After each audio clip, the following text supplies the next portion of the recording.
100 preguntas y respuestas para comprender el conflicto colombiano es un espacio para divulgar el conocimiento histórico y promover el sano debate. Orientan este programa los profesores Mauricio Albeiro Montoya y Wilmer Zuleta.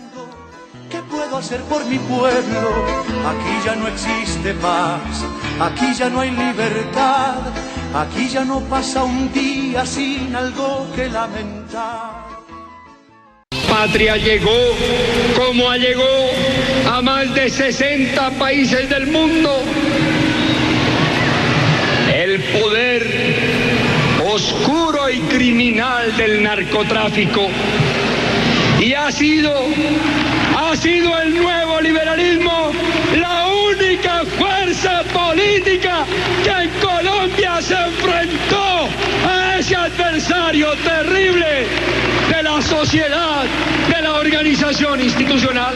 Sean todos bienvenidos nuevamente a su programa radial 100 preguntas y respuestas para comprender el conflicto colombiano. El día de hoy nos acompañan en la mesa los profesores Iván Ríos, Wilmer Zuleta y John Freddy Arboleda, y el estudiante de Derecho José Zuluaga, y quien les habla, Mauricio Montoya. El día de hoy nos vamos a meter en un programa en el que hablaremos de 4 personajes representativos, 3 de ellos expresidentes y uno de ellos bastante famoso, candidato a la presidencia, pero asesinado en agosto de 1989. Precisamente de ese personaje, Luis Carlos Galán, escuchábamos al inicio del programa un discurso en el que arremetía con fuerza en contra del fenómeno del narcotráfico. Dándole la bienvenida al profesor Wilmer, y es específicamente sobre este personaje del que vamos a hablar en el inicio de este programa. Profesor Wilmer, cuéntenos un poco sobre esa vida pública y política de un personaje como Luis Carlos Galán. Luis Carlos Galán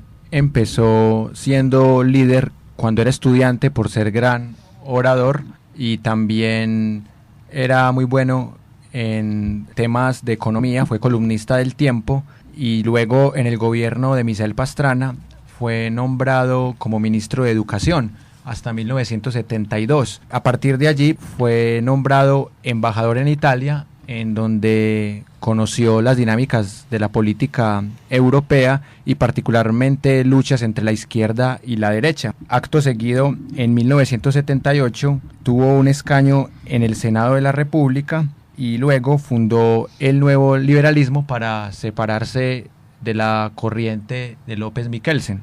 Y finalmente, él estaba buscando una nueva forma de pensar el país que no fuera ni de izquierda ni de derecha, porque algunos lo tildaban de izquierda porque creía en la justicia social y otros lo tildaban de derecha porque creía en el capitalismo, pero él lo que quería era hacer una revolución electoral y no marxista-leninista, y que tampoco cayera en el fascismo de la derecha. Era una época bastante convulsionada y para muchos Luis Carlos Galán era como una especie de representación nueva, un nuevo Gaitán para muchos, porque incluso había discutido y peleado con esa corriente oficialista del liberalismo. Profesor Wilmer, hablemos un poco de esa primera candidatura a la presidencia de Luis Carlos Galán. Luis Carlos Galán se enfrentaba contra 2 candidatos de los partidos tradicionales, contra Belisario Betancur, conservador, y contra Alfonso López Michelsen, liberal. Y en este proceso él ocupó el 3er puesto, y luego en una entrevista que él le dio a Juan Manuel Santos,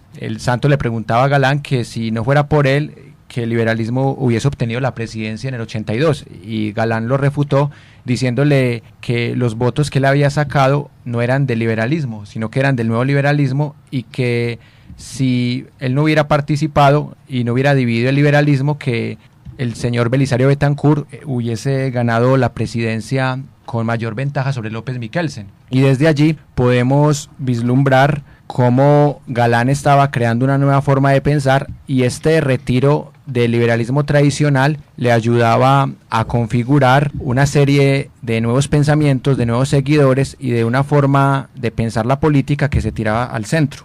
En ese orden de ideas, pues encontramos que durante esa década de los 80 y con esa llamada disidencia del partido, pues Galán se convierte en una figura como de la nueva moral incluso colombiana.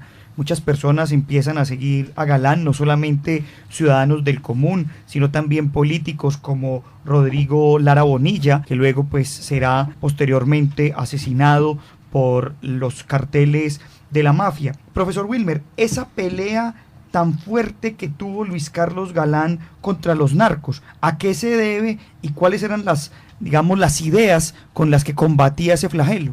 Luis Carlos Galán siempre estuvo a favor de la extradición para narcos y por eso cuando él expulsa a Pablo Escobar del Partido Liberal, recordemos que Pablo Escobar fue suplente en la Cámara de Representantes de Ortega. En este proceso se echó enemigo a Pablo Escobar desde ese momento, porque tanto Lara Bonilla como Luis Carlos Galán fueron fervientes seguidores de la extradición y ellos consideraban que el verdadero combustible del conflicto armado era el narcotráfico y que ese era el que financiaba paramilitares, guerrillas y otros grupos criminales, y por eso desde esta época su relación con los narcotraficantes fue bastante compleja y de hecho antes de ser asesinado también estuvieron a punto de matarlo acá en Medellín. Ya usted menciona esos atentados, hablemos un poco como para ir cerrando este personaje y un poco esa transición de los años 80 a los 90, ¿cómo es esa segunda candidatura a la presidencia de Luis Carlos Galán, o al menos esa candidatura pues que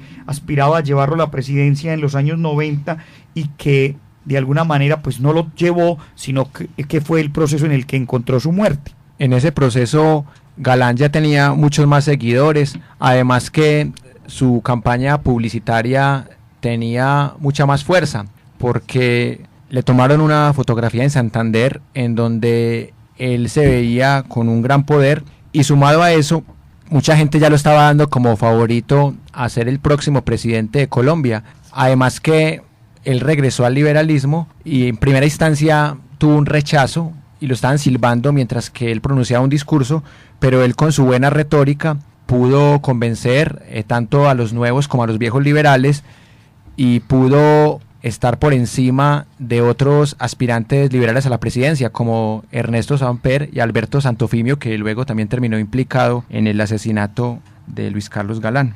Así entonces, pues un poco vamos entrando en estos personajes y a la vez cada una de estas realidades y perfiles que los profesores nos mencionan, pues nos permiten de alguna manera transitar hacia la década de 1990. Colombianos, hace unas horas fue declarado el estado de conmoción interior en todo el territorio nacional hasta el próximo jueves 16 de julio. Que el gobierno acude a esta medida desde que fuera sancionada la Constitución de 1991 y no tengo duda de que se trata de una decisión necesaria para asegurar la convivencia ciudadana y el orden público nacional.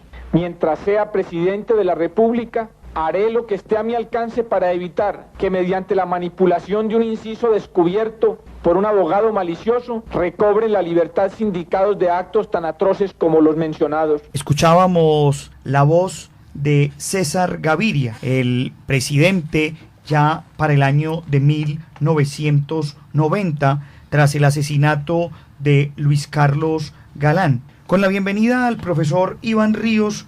Profesor, háblenos un poco de esa vida pública y política de un personaje como César Gaviria antes de la llegada a la presidencia.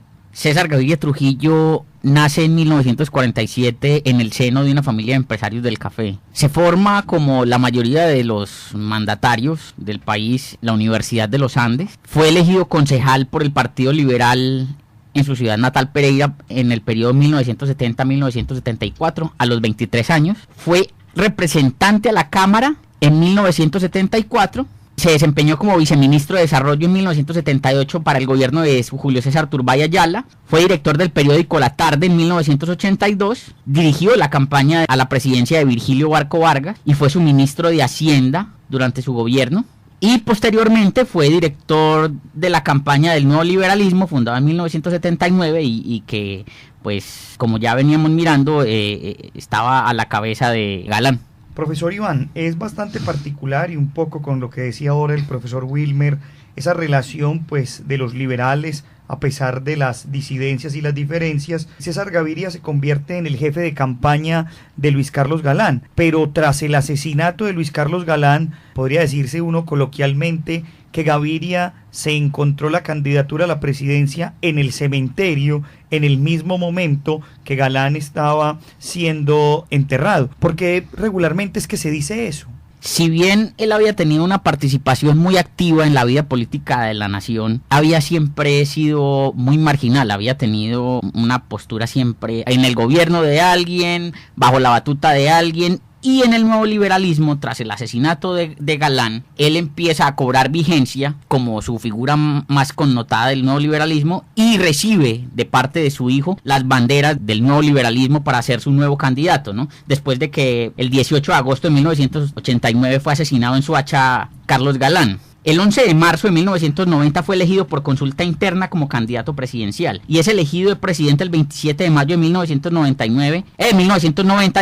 con 2.891.808 votos, es decir, el 47% frente a un 12,48% de la votación que obtuvo Antonio Navarro, recién desmovilizado el 8 de marzo de 1990. En ese orden de ideas, pues de alguna manera vamos entrando ya en la década de los 90, César Gaviria es elegido presidente y también no podemos olvidar que en ese mes de mayo de 1990, cuando es elegido, pues la ciudadanía también vota por una Asamblea Nacional Constituyente que luego será pues elegida en el mes de diciembre de ese mismo año de 1990. Profesor Iván, hablemos un poco de Gaviria presidente y sobre todo con dos asuntos que me parecen importantes. Uno, la entrada pues al fenómeno del neoliberalismo y dos, lo que fue un poco su relación con la constituyente. Aquí nos encontramos en este punto de su desarrollo presidencial que si bien logra un acuerdo con todas las corrientes políticas que estaban en el escenario político, ¿cierto? Además de que ya venía con una trayectoria de continuidad de la política de paz de Virgilio Barco, ¿cierto? Ya había tenido la experiencia de la desmovilización del M-19, del EPL, ¿cierto? Y con él encontramos también entonces la desmovilización del PRT en diciembre de 1990, de la corriente de renovación socialista el 9 de abril de 1994 y la entrega de armas del Quintina de mayo de 1991. Con esto quiero decir que si bien logró un pacto político que condujo a la constituyente, también esta constituyente se convirtió en una patente de corso para la entrada de la nueva política económica implementada desde Estados Unidos. Ya tendremos tiempo en otro programa de hablar sobre el tema de la Constitución de 1991. Pero siguiendo en este lapso de tiempo del gobierno de Gaviria, profesor Iván, hablemos un poco también de esa lucha del gobierno contra el narcotráfico, específicamente contra Pablo Escobar, y también ese tema de las negociaciones en Caracas y Tlaxcala con la última figura o con la, podríamos decir, el reducto que quedaba de lo que era la coordinadora guerrillera. Su mayor reto que tuvo fue frenar la oleada terrorista del narcotráfico. Implementó una fuerte política de sometimiento a la justicia tras los secuestros de Diana Turbay, Francisco Santos y Maruja Pachón de Galán, ¿cierto? Declara la situación de estado de sitio en el país y emite el Estatuto para la Defensa y la Justicia con justicia sin rostro para enfrentar los grupos armados ilegales y el respaldo a la constituyente que venía incluso discutiendo desde el gobierno anterior. Allí entonces nos encontramos con que tiene dos vacas grandes con que se está enfrentando, que es por un lado el terrorismo del narcotráfico y por otro lado, digamos, lo que estaba pasando con las FARC. Así entonces, como lo habíamos ya mencionado en un programa anterior, pues las negociaciones de Caracas y Tlaxcala fracasan y pues los movimientos guerrilleros continúan su accionar y no se desmovilizan específicamente ni el ELN ni las FARC. Cerramos el gobierno de Gaviria diciendo algo que es bastante importante y es que al final de su periodo el entonces ministro de Defensa Rafael Pardo, que vale decir aquí fue el primer ministro civil de defensa en el país, firmó el decreto 356 de 1994 por el cual el gobierno habilitó y creó la personería jurídica de los movimientos que luego se conocerían como las Convivir, tema del que también hablaremos aquí en un programa posterior. No necesito que ninguna persona al margen de la ley cuestione o certifique mi honestidad, porque el pueblo colombiano ya sabe que tiene al frente de sus destinos a un presidente honesto. Estoy preparado para todos los ataques que vengan, para desmentir todas las calumnias, para rechazar todas las infamias y para hacer frente a cualquier conspiración. El gobierno exige que se le juzgue por sus resultados y sus acciones concretas, como las que nos llevaron a acabar con el cartel de Cali. Me duele por eso en el alma que lo que está pasando pueda debilitar la necesaria unidad que debemos tener todos los colombianos para seguir combatiendo la violencia, para que regrese la paz y para que haya sosiego. Escuchábamos ahí la voz del entonces presidente Ernesto Samper Pizano cuando se refería al famoso y sonado caso del proceso 8000. Dándole la bienvenida al profesor Arboleda, queremos preguntarle cómo es esa llegada de Ernesto Samper a la presidencia, sobre todo porque fue bastante cuestionada por su opositor Andrés Pastrana y que hasta hoy pues sigue generando mucho de qué hablar. Bueno, estamos hablando del periodo de 1994-1998, donde se iba a disputar la presidencia entre Ernesto Samper, candidato por el Partido Liberal, contra Andrés Pastrana, representante del Partido Conservador. La situación previa a la elección va a ser bastante turbulenta porque Andrés Pastrana va a tener acceso a unas grabaciones donde están comprometidos miembros del cartel de Cali con algunas personalidades políticas. Esas grabaciones van a ser bastante conocidas y se van a llamar, o las denominaron pues el narcocassette. En primera instancia hay que decir de que ese momento no va a causar demasiado ruido porque algunos medios de comunicación que tendrían acceso a esas grabaciones pues por un momento no prestarían atención para no ir a generar gran confusión y gran ruido y no alterar esa campaña política. Posteriormente se van a hacer las elecciones y pues ganaría Ernesto Samper. Profesor Arboleda, en ese orden de ideas pues ya victorioso Ernesto Samper, digamos que su contrincante Andrés Pastrana comienza toda una cruzada en su contra y es ahí donde va a aparecer ese famoso proceso 8000. Háblenos un poco de ese tema que hasta hoy sigue causando eco en el país. Bueno, esta va a ser la manera en que se va a conocer este episodio, entonces donde ya como habíamos expresado, habría una infiltración de dineros por parte del narcotráfico en la campaña de Ernesto Samper. ¿Pero para qué? O sea, ¿para qué querían los narcos del cartel de Cali infiltrar esta campaña? Pues entre otras, uno de los motivos era tratar de buscar que decisiones de tipo judicial y político los beneficiaran a ellos, y sobre todo un asunto en especial que, así como ya lo había hecho Pablo Escobar, pues los miembros del cartel de Cali también tendrían su lucha por evitar la extradición, pero no solamente la extradición, sino también buscar la manera de devolver pues algunos de sus negocios o esto que era el enriquecimiento ilícito, pues de que no fuera condenado pues como un delito. Para muchos pues tras la desaparición de Pablo Escobar, pues este era uno de los hechos o una de las pruebas de que el narcotráfico no había perecido totalmente y que ahora pues ampliaba sus tentáculos hacia la política. Profesor Arboleda, en la época de Samper, pues no podemos negar que fue una época bastante turbulenta en términos del conflicto y hubo acciones de todos los distintos grupos armados. Hablemos un poco, incluso si recordamos, pues fue el momento en que las FARC mejor se posicionó militarmente tomando territorios. ¿Cuáles fueron los hechos más representativos en relación con las FARC, el ELN y las autodefensas? Bueno, vamos a empezar con el tema de las FARC. Cuando llega Samper a la presidencia, va a hacer una propuesta para tratar de dialogar con los miembros de las FARC, pero las FARC van a rechazar en primera instancia ese ofrecimiento por un asunto que usted ya había comentado anteriormente, y era la creación de las Convivir. Ellos estaban en total desacuerdo de estos grupos de civiles armados que se suponía pues estaban hechos para dar información o para generar información a las fuerzas militares, evitar pues la incursión de grupos guerrilleros, y ellos no estaban de acuerdo con eso. Eso por un lado. En segunda instancia también hay que expresar de que las FARC para 1995, cuando ya se había desatado todo este escándalo del proceso 8000, del que posteriormente pues ya hablaremos en detenimiento, las FARC en algún momento va a ser parte de un grupo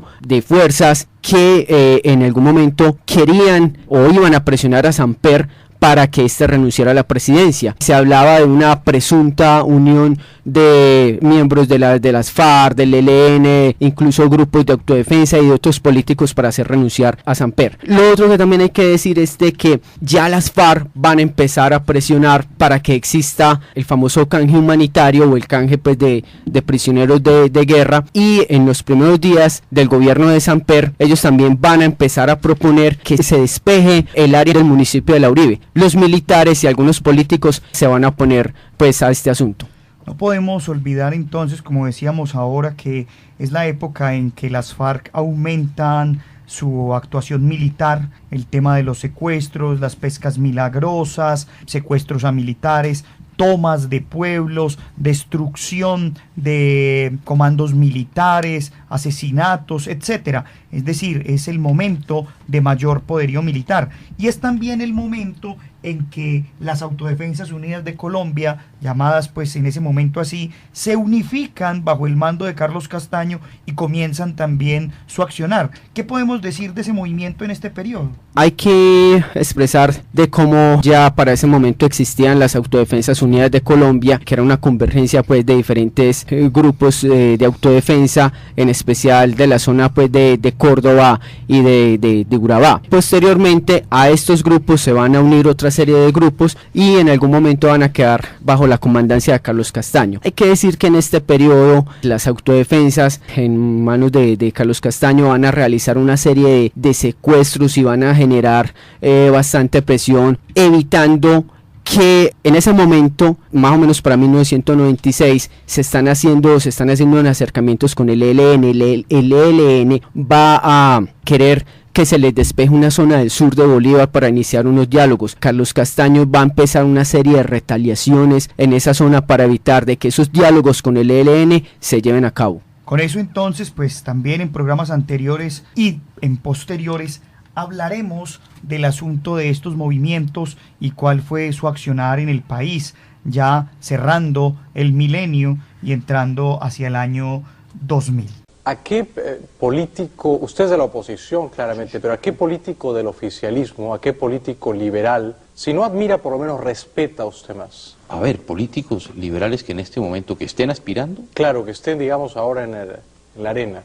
Hombre, yo creo que hay gente en Colombia que representan lo que queremos nosotros para el país. Yo creo que una persona joven también, como nosotros, Juan Manuel Santos, yo creo que es un hombre que ha logrado mantener una independencia a pesar de todo el peso que tiene. Yo creo que dentro del Partido Liberal, a ver, hay hombres como, por ejemplo, el gobernador de Antioquia, Álvaro Uribe Vélez, es una figura joven también del Partido Liberal. Yo creo que el Partido Liberal tiene muchas, inmensas figuras que son muy importantes para el país. Escuchábamos ahí una entrevista que le hiciera Jaime Bailey al entonces candidato presidencial Andrés Pastrana, en la que hablaba de algunos políticos de la vida nacional.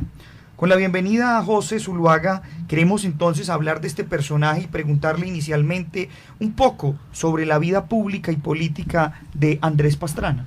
Bueno, Andrés Pastrana Arango nació en Bogotá en el año de 1954. Además de ser político, es abogado, empresario, diplomático y periodista. Cabe resaltar y recordar que su padre, Misael Pastrana, también fue presidente de Colombia entre el periodo de 1970 y 1974. Previo a su actuación política, es de resaltar que al ser periodista ganó premios representativos como el Premio Rey de España, Premio Nacional del Círculo de Periodistas y Premio Simón Bolívar. Se presenta una situación muy relevante en enero de 1988 cuando es secuestrado por el grupo conocido llamado Los Extraditables para la época, con una finalidad, una intención que tenía dicho grupo, que era que el actual presidente para el momento, Virgilio Barca, no aceptara o rechazara lo que se conocía como los tratados de extradición.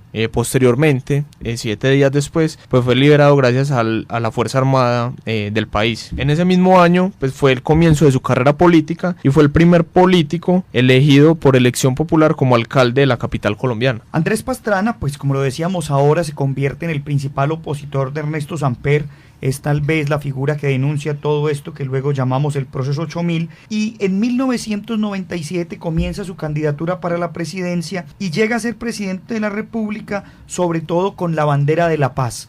¿Qué es lo que sucede en ese proceso, José, para que Andrés Pastrana llegue a ser presidente con la propuesta de la paz y los diálogos del Caguán? Bueno, él cuando adquiere pues la presidencia en el año de 1998. Es muy importante recordar que gana con el 51% de los votos frente a Horacio Serpa. Su periodo presidencial, como bien lo estás diciendo, pues se caracterizó por generar un diálogo, conocido como los diálogos del Caguán, donde realizó un acto que, por así llamarse, fue un acto de buena fe, generando un despeje de 42.000 kilómetros cuadrados en los departamentos de Meta y Caquetá. Esta actuación o este acto que realizó el presidente Pastrana, pues para muchos generó o notó fue una debilidad estatal frente a este caso. Ahora, también se presentó lo que se conoció como el Plan Colombia, y que fue que dentro de su mandato presidencial puso en marcha este plan que intentaba recuperar zonas dedicadas al cultivo de coca y amapola con el apoyo de Estados Unidos. En programas posteriores tendremos la posibilidad de hablar cada uno de estos temas, tanto el Plan Colombia